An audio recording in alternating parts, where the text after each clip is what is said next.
have been in some decent films along the road, then there are obviously things that stand out about all of them. Sam Elliott is not the kind of man who talks too much or overshares. He listens, and when he speaks, every word carries weight. When he mentions someone, it always means something. Every film has its own mark that makes it special. For more than 5 decades, Sam Elliott has held a unique place in Hollywood. Quiet strength, old-school principles. The mustache might draw attention, but the man behind it is made of steel. He doesn't hand out compliments easily, so when he names his 6 favorite actors, it's not about hype, not about headlines, but about legacy. The kind of actor who doesn't need noise to fill the screen. The kind who lets silence speak louder. From High Noon to Tombstone, The Big Lebowski to 1883, Sam's career has crossed different eras, but one thing never changes. He knows the real ones, the ones who show up, do the work, and walk away without asking for applause. When Sam calls someone one of the best, it isn't just praise, it's like being carved into stone. This was also his first time stepping into the role of director, and he did it brilliantly. In that role, he worked with legends, steadied the rest, and only a handful made him stop and say, "Yes, this is the real deal." The 6 names that Sam Elliott respects above all are proof, and none of them ever had to try to earn it. The first, Gary Cooper. Some actors walk into a scene, but Gary Cooper felt like he had always been there. Sam Elliott didn't grow up dreaming of becoming a movie star. He wanted to be that kind of man, the one who never had to raise his voice to command attention. A presence strong enough to carry an entire film without moving an inch. Elliott once said, "If I learned anything from Gary Cooper, it's that you don't have to say much if everything you say matters." For him, that wasn't just praise, it was a code to live by. Long before he ever put on a cowboy hat on screen, he had watched Cooper live and won. High Noon, The Westerner, Sergeant York, these weren't just movies, they were legacy. They were lessons in control, in stillness, and in a kind of gravity you can't be taught. And High Noon, that one stayed with him. Elliott first saw it as a boy. Black and white film, the midday sun, one man standing against the town, against the clock, and against his own fear. Cooper didn't shout. He didn't collapse. He just stood there, straight-backed, haunted, and let silence carry the weight. Later, Sam would say that it was the performance that taught him how to listen. Cooper didn't act like a man under pressure. He was one. Every flicker of doubt, every trace of pain, every pull of duty came through without a single wasted motion. That restraint became Elliott's true north. Because Gary Cooper never chased applause. He didn't steal scenes. He didn't put himself above the story. He let it breathe, and he let himself disappear into it. Years later, directors would call Elliott a rock, a spine, a ghost with weight. That DNA, pure Cooper. And it wasn't only about performance, it was about philosophy. Cooper never traded integrity for flash. He never took the cheap way out. Even in his lighter roles, there was always a code under the charm. Sam's work reflects that same inner compass. He never tried to play cool. He played true. And every time he walked onto a set, that ghost of Cooper seemed to stand right beside him. You'll never hear Elliott brag about his career. But the one name that still makes him pause, that still lowers his voice just a little, is Gary. Because some actors change the industry. But Gary Cooper changed Sam. Number 2, Clint Eastwood. Some actors shift with the times. But Clint Eastwood outlasted them all. Sam Elliott has never hidden how he feels about it. He sees Clint as a benchmark, not just for westerns, but for what it means to grow older in this business without losing your edge. He didn't reinvent himself, Sam once said. He just kept going until everyone else had to catch up. It's not only the roles. It's the control, the authority. Eastwood doesn't just walk into a scene. He claims it without ever looking like he's trying. Sam respects that because there's something in Clint's eyes, always has been. That mix of cold calculation and worn-down truth. The man behind Unforgiven, Gran Torino, Mystic River, he isn't chasing legacy. He's building it, one understated performance at a time. Elliott saw the good, the bad, and the ugly in theaters. Then he saw it again.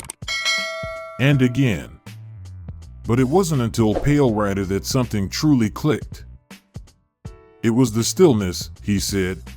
The way Clint makes space louder than sound. They've never shared a screen. But they don't need to. Because what Elliott sees in Eastwood runs deeper than collaboration. It's recognition. Same school. Same quiet code. Both men came from the dirt, worked their way in through the back door. No connections, no hype machine.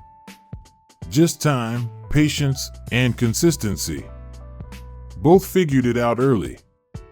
Hollywood may respect noise, but it remembers restraint. And Clint mastered it. He never played men desperate to be liked. He played men who already knew who they were and didn't care whether others could handle it. That struck Sam deeply, because if you can speak without words, if you can own a room without moving, then you're no longer just an actor. You're a presence. Clint Eastwood never had to shout.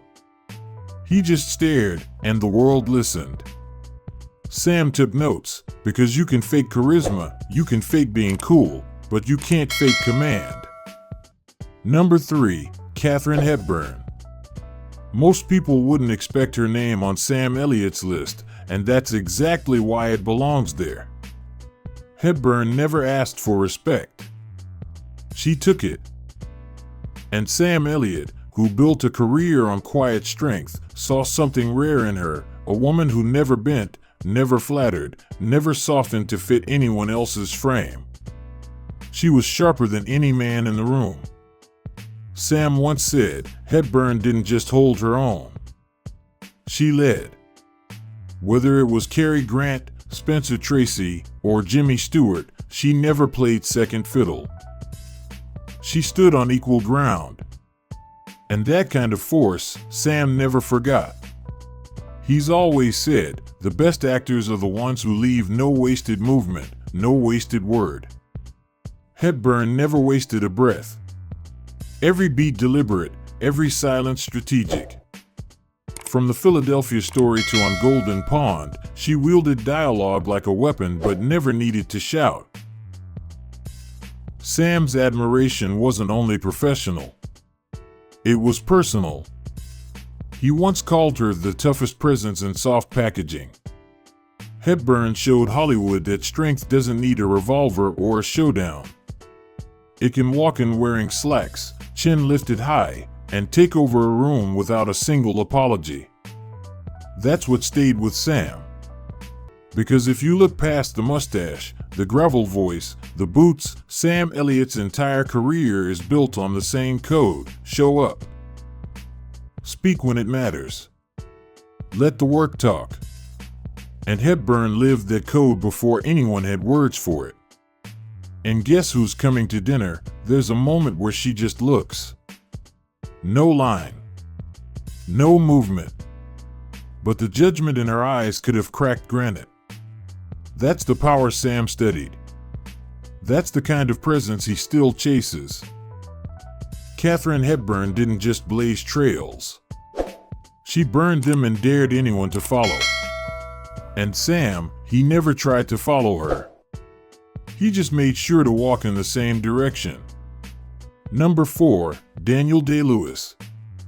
Sam Elliott doesn't throw around words like genius. But when it comes to Daniel Day-Lewis, even Sam goes quiet. "That man doesn't act," he once said. "He disappears." That's the core of it. Elliott spent his whole career portraying real men, men with weight, with silence, with slow-burning presence. Daniel Day-Lewis goes further. He doesn't just inhabit a character. He vanishes into it. Sam first took notice in My Left Foot. What struck him wasn't just the performance. It was the patience, the control, the total absence of vanity. No flash, no wink to the audience. Just raw immersion. Then came the last of the Mohicans. That's when Sam leaned in. He once joked, "I don't know how a guy from London made me believe he'd been raised in the woods. But I bought every second of it." Because for Sam, truth on screen isn't about perfect accuracy. It's about weight. And Daniel Day-Lewis never floats. He sinks deep into the bones of whoever he's playing. Lincoln, Daniel Plainview, Reynolds Woodcock, they don't feel performed. They feel conjured. Sam sees that as sacred. He once said that watching Day-Lewis in There Will Be Blood was like watching a slow-moving storm roll in. You can't stop it. You don't dare interrupt it. You just sit there and take it. That's the kind of work Sam believes in. No shortcuts, no ego, no safety net. Just full emotional surrender, however long it takes. And then he disappears again. No press tours, no red carpet hunger. Just a man who shows up, sets fire to the screen, and vanishes into silence. Sam respects that more than most, because in this business attention is currency. And Day-Lewis doesn't seem interested in spending a dime. He's proof that stillness can be terrifying, Sam once said. And that truth doesn't need to yell. That's why Daniel Day-Lewis makes the list. Because Sam doesn't need charisma. He needs conviction. And Day-Lewis doesn't just play roles.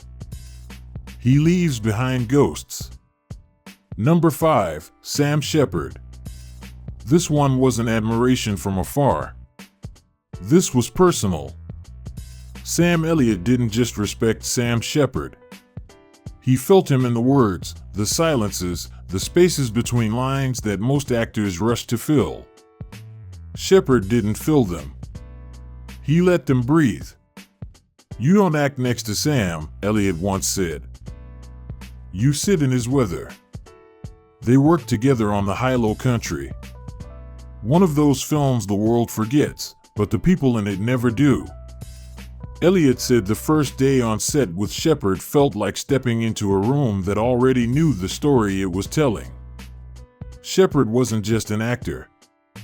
He was a playwright, a poet, a man who understood human failure better than most therapists. His characters didn't shout. They broke quietly. They carried pain with restraint. That kind of storytelling, it's the rhythm Sam Elliott has spent his whole life trying to perfect. Shepard brought that rhythm effortlessly. And he carried it off screen as well. He wasn't the loudest voice at the table. He didn't crowd a scene. But when he spoke, everything else stopped moving. He had that rare kind of power, one Elliott recognized immediately, still authority. "We didn't have to talk much," Sam recalled. "We got it." They weren't best friends. They didn't share vacation photos. But there was a mutual recognition. Two men wired the same way, rooted in simplicity, wary of ego, devoted to the work, and when Sam Shepard passed in 2017, Sam Elliott didn't give a long tribute. He just called him irreplaceable. That was it. Because that's how Sam grieves. Quiet. Deliberate. Final. Shepard's writing shaped the way Elliott thought about masculinity, vulnerability, restraint. His performances gave permission to feel without needing to perform. His presence reminded actors that mystery could be more powerful than any monologue. Sam keeps his list short, but Shepard's on it because every time Elliott walks onto a set and lets a pause hang just a second longer, you can feel it. Shepard's still there. Number 6, Jeff Bridges. Some actors click. Jeff Bridges fit. Sam Elliott and Jeff Bridges didn't just work together. They locked in. The Big Lebowski wasn't the start of a friendship. It was the confirmation of one. Both men brought gravel voices, easy timing, and zero ego. And it worked because neither of them needed to prove a thing. He doesn't chase the scene, Sam once said. He settles into it. Bridges is one of the few actors Sam describes as loose in the best way. Not sloppy. Not checked out. Just free. He shows up with a full tank, but never tells you how he's going to drive. And that spontaneity, Sam lives for it. Their scenes in Lebowski weren't loud. They were lived in. That bar counter dialogue, half of it existed in the silences. Jeff didn't fill space. He respected it. And Sam, he followed that rhythm like it was jazz. They've crossed paths more than once since. Always the same energy. No drama. No image management. Just two veterans who still like making movies. Sam has even said Bridges is the only actor who's made him laugh, cry, and rethink a line all in the same scene. Not many names make Sam Elliott smile. Jeff does. Because beyond the beard, beyond the legend, Bridges brings one thing Sam values more than anything else. Ease. Sam Elliott never raised his voice to get your attention. And the actors he loves, they never had to either. They didn't just perform. They carried something. Stillness. Authority. A kind of quiet gravity that doesn't come from training. It comes from truth. No gimmicks. No noise. Just presence.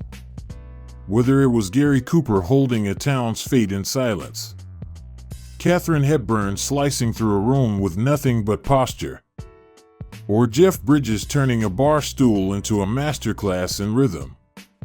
Each of them made Sam feel something without ever reaching. These weren't just favorites.